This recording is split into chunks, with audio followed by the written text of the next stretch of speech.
జోగులాంబ గద్వాల్ జిల్లా కలెక్టరేట్ సముదాయాన్ని ప్రారంభోత్సవానికి వస్తున్న సీఎం కేసీఆర్ కి జిల్లా కాంగ్రెస్ పార్టీ తరపున ఘన స్వాగతం పలుకుతున్నట్టు ఏఐసీసీ కార్యదర్శి సంపత్ కుమార్ చెప్పారు.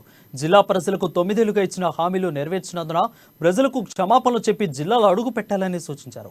తెలంగాణలో దశాబ్ద ఉత్సవాలు జరుపుకుంటున్న కేసీఆర్ అలంపూర్ ప్రజలకు ఇచ్చిన హామీలు ఏమయ్యాయని సంపత్ కుమార్ ప్రశ్నించారు.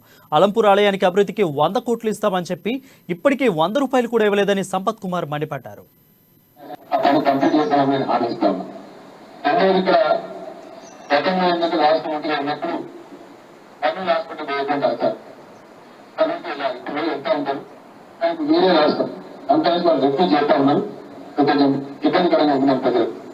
అది ఎమ్మెల్యే గారు రిక్వెస్ట్ చేశాక మాకు ఆ ప్రాబ్లం వస్తా ఉందని చెప్పి కాబట్టి 100 పడకల ఆసుపత్రి అట్లా 50 పెట్టడేమో